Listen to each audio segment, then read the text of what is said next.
Bonjour, c'est François Quérel, je suis directeur de la rédaction de The Media Leader et je vais vous raconter l'actu des médias de la semaine en 10 minutes chrono. Pour recevoir chaque vendredi matin ce podcast 100% Media Week, abonnez-vous dès maintenant sur toutes les plateformes d'écoute, Spotify, Apple Podcasts, Deezer ou Amazon Music. Un podcast propulsé et hébergé par notre partenaire Audion.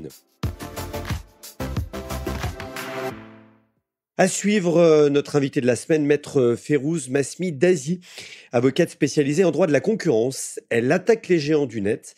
On parlera notamment de procédures en cours contre Google et Apple. 1 milliard d'auditeurs par mois, les coulisses de l'offensive gagnante de YouTube sur l'industrie du podcast. Le Figaro enquête cette semaine sur la percée de la plateforme vidéo, sur ce média originellement tourné vers l'audio qui bouscule les acteurs historiques du secteur, Spotify en tête, et fait émerger d'ailleurs de nouveaux créateurs. Plus d'1 milliard de personnes à travers le monde passent par YouTube pour écouter des podcasts. Aux États-Unis, elle est même la première plateforme sur laquelle se consomme ce média, selon les chiffres du cabinet Edison Research. Ces chiffres témoignent de la portée, de la puissance de YouTube, déclare au Figaro Steve McClendon, le responsable du développement produit du podcast. Les territoires de chacun clairs depuis quelques mois sont bousculés. Apple distribuait au départ du podcast, Spotify de la musique et YouTube de la vidéo. Mais aujourd'hui, les frontières se floutent. On voit par exemple même Spotify se mettre de façon assez large à la vidéo. Au Royaume-Uni, Barb, le médiamétrie local, mesurera désormais l'audience des chaînes YouTube sur les téléviseurs. C'est à lire dans l'édition britannique de The Media Leader, repris cette semaine par The Media Leader en France, en partenariat avec CViews, spécialisé dans la planification de campagnes publicitaires sur YouTube. Barb va sélectionner 200 chaînes qui seront intégrées à son rapport d'audience quotidien sur la plateforme. Les données d'audience de ces chaînes seront publiées à partir du 3e trimestre. Leur sélection se fera en fonction du volume de visionnage et leur classification selon le cadre d'analyse et de qualité de l'audience de CViews. Elle est l'une des expertes du droit à la concurrence sur le secteur du numérique. Maître Férouz Masmi Dazi attaque les géants du net, souvent pour leurs abus de position dominante dans le secteur de la tech et des médias. Dans quelques jours, l'autorité de la concurrence rendra sa décision dans une procédure lancée par plusieurs associations de médias et du marketing digital. Aux États-Unis, un procès contre Google redémarre dans quelques jours à propos de la position écrasante de son moteur de recherche. Google va-t-il être démantelé ? La réponse de maître Masmi Dazi, c'est notre invité de la semaine. Nul ne sait si en scindant ces activités, elles garderaient leur intérêt individuellement. Et il se pose une autre question qui est de savoir qui pourrait acheter les morceaux, les briques de Google. Et évidemment, seuls des gros opérateurs type Microsoft pourraient éventuellement être candidats à ce type de rachat. Donc, il y a la question de la faisabilité sur le plan économique, sur le plan financier, sur le plan juridique, et la capacité surtout à vérifier que cette scission est faite. Et puis, il y a l'opportunité. Évidemment, l'objectif des mesures qui sont sollicitées par le département américain, c'est de mettre fin à des abus, à des positions qui verrouillent le marché, qui verrouillent la capacité des éditeurs, des annonceurs, à faire jouer la concurrence, à bénéficier de tarifs plus intéressants, d'un reach plus intéressant, à ce que des alternatives aussi émergent en dehors de Google. Donc, est-ce que ce sera un démantèlement ? On ne sait pas. Et jusqu'à quel point ? Ce qui est sûr, c'est que les Américains ont décidé de prendre des mesures, en tout cas fortes, pour que le modèle économique de Google change d'une certaine manière. Et ça aura un impact aux États-Unis comme en dehors des États-Unis, forcément. On espère que ce sera un impact positif pour le reste de l'écosystème. Est-ce que Donald Trump, on peut imaginer le contraire, acceptera et en tout cas influera sur une éventuelle décision de justice? La position de Donald Trump, président, je ne la connais pas. Ce que l'on sait, moi, ce que je peux dire, c'est que la procédure contre Google dans le search, elle a été initiée sous l'administration Trump, la première. Et en octobre dernier, J.D. Vance, son vice-président, qui n'était pas encore vice-président, avait déclaré que pour lui, Google était devenu trop important, trop dominant, et qu'il fallait scinder ces opérateurs parce qu'il y avait un risque que ces opérateurs abusent de leur position et notamment pour censurer. Ils avaient mis en exergue l'idée que cette toute-puissance d'un opérateur technologique était susceptible de porter atteinte au débat démocratique. Évidemment, cette toute-puissance sur l'accès à l'information, l'accès à l'actualité, elle est problématique sur le plan démocratique, mais je pense que les Américains ont décidé d'agir avant que les Européens ou d'autres aient la capacité d'influer sur leur modèle économique. Je pense que le décret qu'a pris, par exemple, Donald Trump il y a quelques jours, qui met en balance des réglementations européennes sur le numérique, par exemple, avec des tarifs douaniers en représailles possibles, c'est l'idée que finalement, s'il y a une trop grande position dominante des opérateurs américains, c'est d'abord aux États-Unis de s'en préoccuper et pas au reste du monde de trouver une solution. Il me semble que cette position, c'est une position classique des Américains, qui sont très protecteurs de leurs entreprises.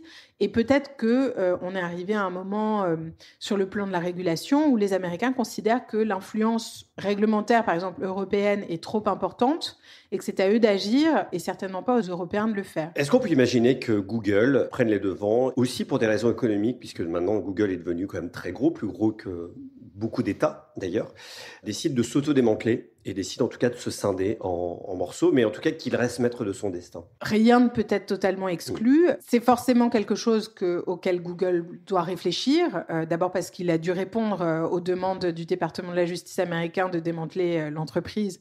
Donc ils ont des réflexions probablement très poussées sur ce qu'ils sont susceptibles d'accepter ou non pour mettre fin à des pratiques qui leur sont reprochées. Je pense que Google est le seul à avoir les cartes en main de tout ce que les autorités du monde leur demandent et la capacité finalement de réfléchir à un modèle économique qui serait moins risqué sur le plan mondial de ce point de vue-là. On va parler d'Apple aussi. Vous les avez attaqués au nom de plusieurs, notamment l'Alliance Digitale. Concernant l'ATT, c'est l'App Tracking Transparency. Vous avez attaqué dans l'autorité de la concurrence. On attend le résultat en mars. Qu'est-ce qu'on peut en attendre? L'ATT, c'est effectivement un dispositif qui minimise la capacité des éditeurs, des annonceurs, des adtech au milieu à utiliser les données des utilisateurs à des fins publicitaires. Et donc à monétiser. Et donc à monétiser, tout à fait. Et donc à financer, par exemple, le fonctionnement d'un éditeur de presse dans son application. Ce dispositif, ATT, effectivement, la coalition des associations que je représente considère que c'est un abus de position dominante de la part d'Apple. Donc l'Alliance Digitale, le GEST pour les éditeurs, l'UDECAM pour les agences médias et le SRI pour le syndicat des régies Internet. Mais l'autorité française n'est pas la seule à avoir été saisie pour un abus de position dominante par des opérateurs de l'écosystème. Il y a aussi l'Allemagne, la Pologne, la Roumanie, l'Italie. Quel est l'enjeu? L'enjeu, c'est finalement de mettre fin à la capacité d'Apple de prendre des mesures qui sont asymétriques. C'est-à-dire qu'Apple conserve, lui, la capacité d'accéder aux données des utilisateurs, entre guillemets, librement. Et à les monétiser, puisque eux-mêmes ont une régie publicitaire qui permet de mettre de la publicité eux-mêmes dans le magasin d'applications, en fait. Oui, tout à fait. Il n'y a pas que la régie publicitaire. Apple s'est positionné sur plein de services publicitaires, des petits segments, par exemple la mesure d'attribution, où ils étaient à peine présents et où désormais ils sont incontournables. Voilà, donc l'enjeu de la décision de l'autorité de la concurrence qu'on attend effectivement le plus tôt possible, eh bien, c'est d'une part de sanctionner un comportement qu'on considère comme étant un abus de position dominante et éventuellement d'y apporter des remèdes. Un spectre très large de possibilités pour remédier à cette situation, depuis la modification de conditions contractuelles, en passant par l'interdiction pure et simple d'afficher une pop-up supplémentaire. Enfin, il y a plein d'options qui sont envisageables, qui sont d'ailleurs proposées dans ces différents États membres. Et une autre conséquence probable de l'élection de Donald Trump, le propriétaire du Washington Post annonce désormais limiter les tribunes du journal à certaines opinions. France Info nous raconte comment Jeff Bezos, également fondateur d'Amazon, a annoncé que les pages opinions de son journal se concentreraient désormais sur la défense des libertés personnelles et de l'économie des marchés libres. Nous allons écrire tous les jours en soutien pour la défense de ces deux piliers, donc contre les régulations économiques. Nous couvrirons d'autres sujets bien sûr, mais les points de vue s'opposant à ces piliers seront publiés par d'autres que le Washington Post. C'est ce qu'il a ajouté. La décision a provoqué le départ du responsable des pages opinions du quotidien. La fin de 2 chaînes de la TNT, donc c'est ce vendredi 28 février à 23h59. La presse raconte largement cette semaine la fin de C8 et Énergie 12 côté coulisses. Le Figaro propose notamment un récit sur la chaîne gratuite du groupe Canal+, et son produit phare TPMP. Les émissions se sont éteintes une par une, entre mélodrame et sursaut d'orgueil. Larmes, indignation et mystère autour de l'avenir d'Hanouna. La plongée dans la dernière semaine des martyrs de C8, c'est donc à lire dans le quotidien.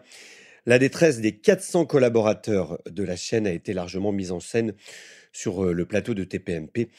Cyril Hanouna profite des dernières minutes d'antenne pour défendre ses équipes et dénoncer leur sacrifice sur l'autel de sa propre éviction. Le Parisien revient également sur l'histoire de TPMP, qui était au départ une émission de divertissement assez confidentielle, diffusée sur France 4. Nice Matin se réinvente. Le quotidien régional de la Côte d'Azur, propriété de Xavier Nel, a présenté une nouvelle formule en ce 28 février pour ses 3 éditions papier, Nice Matin, Monaco Matin et Var Matin. Conçu en collaboration avec le directeur artistique Jean-François Labour, à qui l'on doit notamment les maquettes du Figaro, de l'Équipe ou du Parisien, le nouveau Nice Matin propose notamment une nouvelle typo, un sommaire en couleur sur la tranche de la une, ou encore l'édito en page 2. On y voit notamment un nouveau code couleur différenciant les rubriques et les folios. C'est plus discret. C'est ce qu'on peut lire notamment dans CB News. De quoi bien préparer les 80 ans cette année du quotidien et annoncer pour la fin du premier semestre la refonte des sites internet des 3 quotidiens. Enfin, le discret groupe Playback Presse, victime de la baisse des usages. L'éditeur du petit quotidien, qui se destine notamment au jeune public, va passer l'un de ses titres, l'actu, en hebdomadaire, et a déjà annoncé plusieurs suppressions de postes. C'est une enquête à lire dans l'Informé. Et puis enfin les trophées études et innovations, le grand événement organisé par The Media Leader qui récompense et célèbre chaque année les meilleures études, revient cette année en 2025 avec un nouveau nom. Ça s'appelle Adonted Research Awards. Le cahier des charges est disponible et les candidatures sont ouvertes jusqu'à fin avril. La cérémonie de remise des prix aura lieu le 10 juin dans l'auditorium des Échos, Le Parisien. Plus d'informations sur le site internet de The Media Leader. Voilà, c'est la fin de cet épisode. Merci de nous suivre chaque semaine. Rendez-vous sur toutes les plateformes d'écoute pour vous abonner et pour retrouver chaque vendredi matin dès 7h un nouvel épisode. Je remercie une nouvelle fois notre partenaire Audion.